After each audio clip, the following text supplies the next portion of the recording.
Hi, this is Dr. Gregory Sadler. I'm a professor of philosophy and the president and founder of an educational consulting company called Reason.io, where we put philosophy into practice. I've studied and taught philosophy for over 20 years, and I find that many people run into difficulties reading classic philosophical texts. Sometimes it's the way things are said or how the text is structured.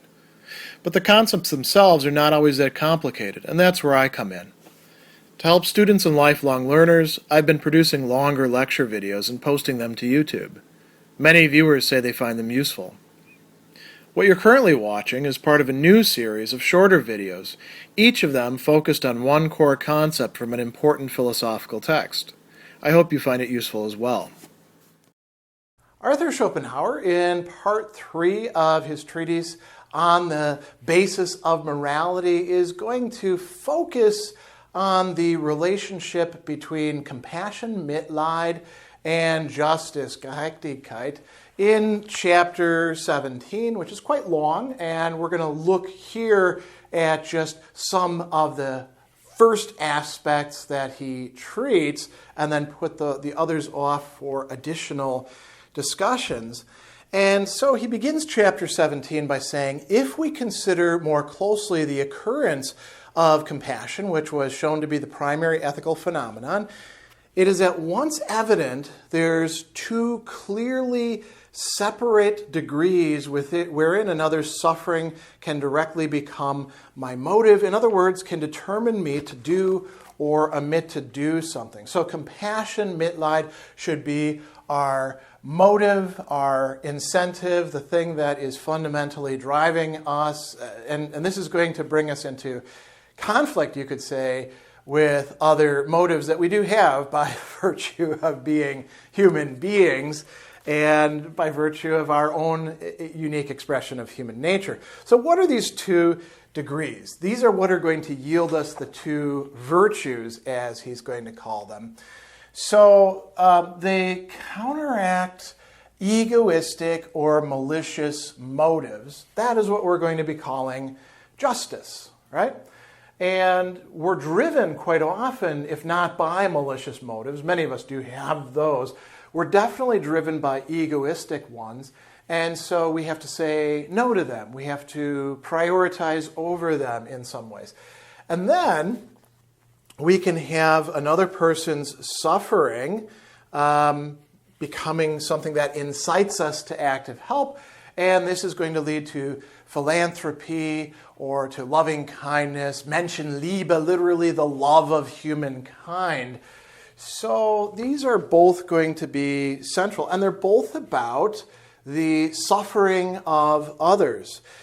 He says that compassion prevents me from causing suffering to another, and hence from becoming myself the cause of another's pain. So he's going to talk quite a bit about these two, and he's also going to tell us that the separation between so-called duties of law and duties of virtue, more correctly between justice and philanthropy, results here entirely of itself and testifies to the correctness of the principle. It is the natural, unmistakable, and sharp boundary between the negative and the positive, between doing no injury and helping. And he says the terms that we've used before, duties of law and duties of virtue, also called duties of love or imperfect virtues, these are not the best way to talk about it. Instead, we want to think about the negative as being the virtue, the actual disposition of justice, and we want to think of the positive as the disposition of philanthropy or loving kindness. Now, turning our direction to justice itself, and we'll come back to this distinction in just a minute in a different respect. Looking at justice itself, he tells us that we as human beings tend to be inclined to injustice and violence. Why? Because our needs, our desires, our anger and hatred immediately enter consciousness and thus have the right of first occupancy, right? So we're aware of our own desires, we're aware of our own drives and stuff like that. When it comes to other people who we can cause to suffer, we are going to be aware of that, you could say, secondhand.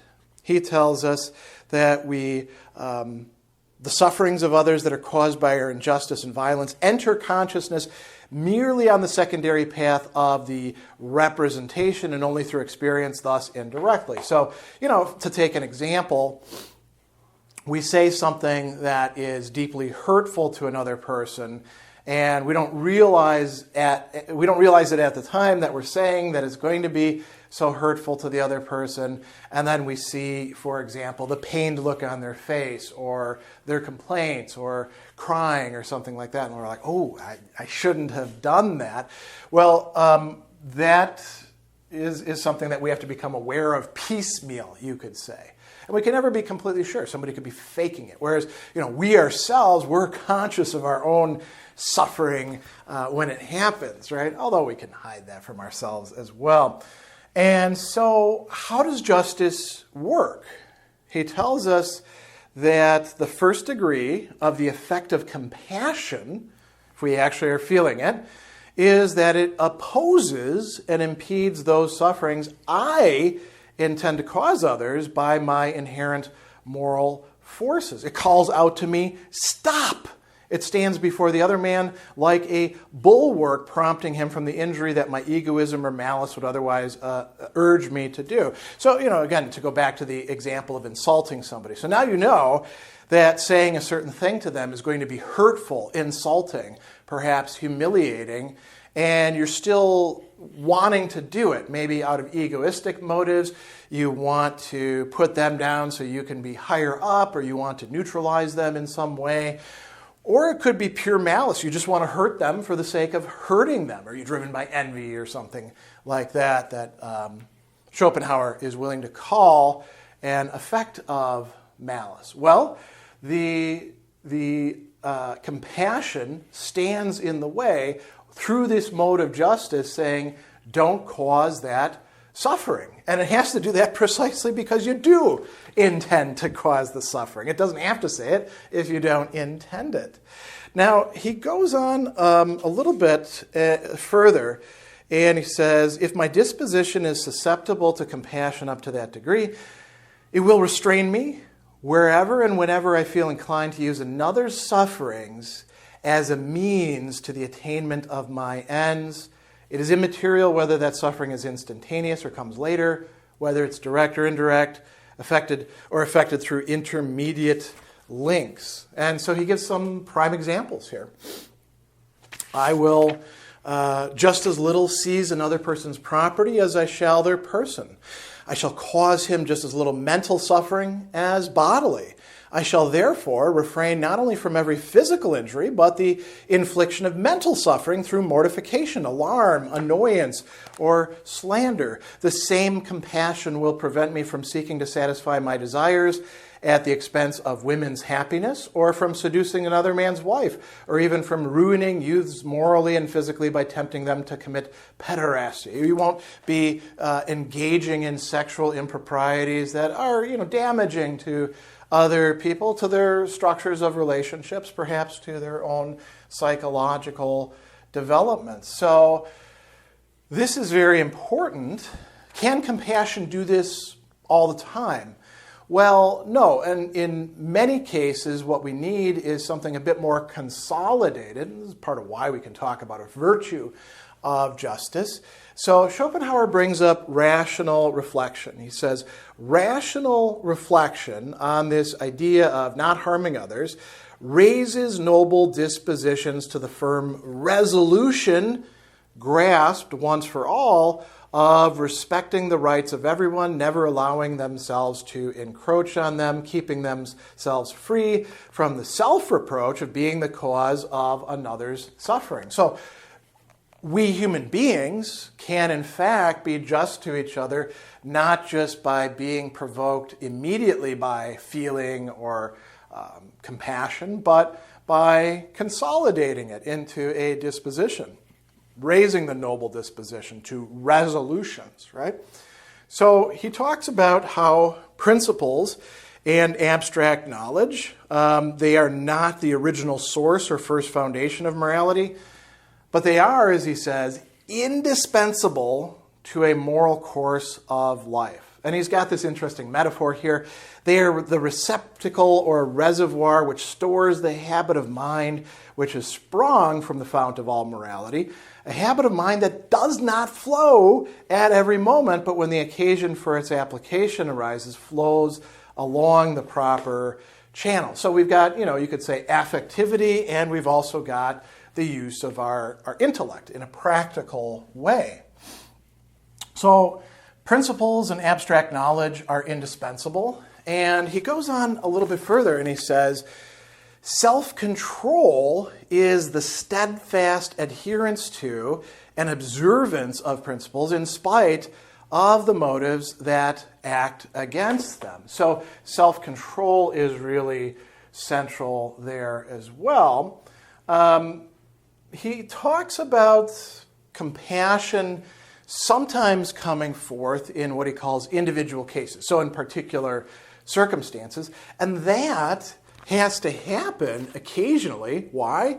Because what rational reflection yields for us is not always going to be as helpful as we'd like. He says, in individual cases, the established maxim of justice shows signs of breaking down. No motive is more effective for supporting it and putting new life into just resolutions than that drawn from the fountainhead itself. So when we want to make sure that our just resolutions, which are part of the rational reflection, is working, we need to go back to the fountain, the origin itself of the motive of compassion.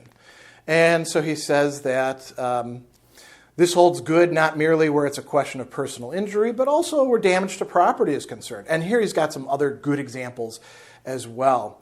Nothing will bring us back to the path of justice so readily as the mental picture of the trouble, grief, and lamentation of the loser of property, right? Thus, this truth is felt. It often happens. The public appeal for the return of lost money has the assurance added that the loser is poor, a domestic servant, and so on. So when we think about how somebody else is going to be negatively affected, then we can feel compassion for them. So there's a very interesting dialectic here between rationality and compassion going on in this.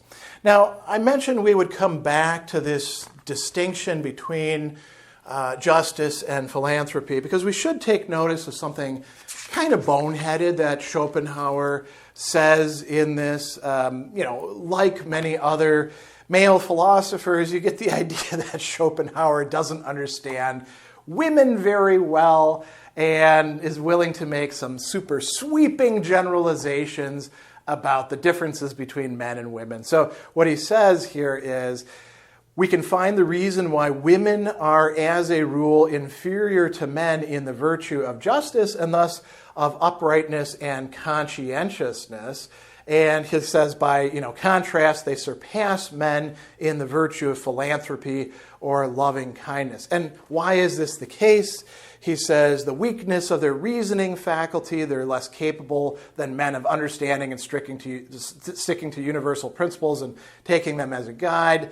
Very debatable. And were Schopenhauer brought here in the present, I think he would probably have to revise his mistaken assumptions. On the other hand, he says that philanthropy or loving kindness, the origin of this is in most cases intuitive and therefore appeals directly to compassion, to which women are decidedly more easily susceptible. And then he says, for women, only what is intuitive, present, and immediately real truly exists. What is knowable only by means of concepts, what is remote, absent, past, or future, cannot really be grasped by them. So justice is more a masculine virtue, loving kindness more a feminine. We can certainly accept that there are differences in types among people without pegging them necessarily to gender differences, which might be much more cultural or just based in poor empirical observation on Schopenhauer's part. Now, going on with this, Schopenhauer is going to bring up one more really key point. He says that These observations will clarify that, however little this appears to be the case at first sight, justice as a genuine voluntary virtue certainly has its origin in compassion. Now, those are both very important qualifying terms. Genuine, actual justice, real justice, as a virtue, and voluntary, something that we choose for its own sake, right, valuing, is rooted in compassion. It's rooted in compassion in both a direct way and an indirect way. And then he goes on and he says, if, however, anyone should suppose this soil too poor and meager for that great and really cardinal virtue to be capable of taking root, he should bear in mind the above remarks and remember how small is the amount of genuine, voluntary, unselfish, and plain justice to be found among human beings. He should note how justice always occurs as a surprising exception and its counterfeit. The justice that rests on mere prudence and is everywhere advertised is related to it in quality and quantity as copper is to gold. So taking a little hint from Plato's Symposium, he says, I would like to call counterfeit justice dikaiosune pandemos, right? So the vulgar, the common kind of justice. And then contrast to that the genuine as dikaiosune urania, heavenly justice, right? This is something that Pausanias does within the Symposium in his speech, speaking about justice and love. So genuine voluntary justice, it's going to be rare, but it exists. And then throughout the world, we see a facsimile of justice, a counterfeit of justice, something that is as copper is to gold. Now, copper is still useful, right? This is not as good as gold. And we can say that the justice that is done by people out of egoistic motives rather than out of the motive of compassion, it isn't without utility or helpfulness or, a role within society of keeping us from degenerating into a war of all against all. But it is not the virtue of justice. It's just the appearance of it. So we see that compassion and justice are going to be connected up with each other in rather complex and robust ways.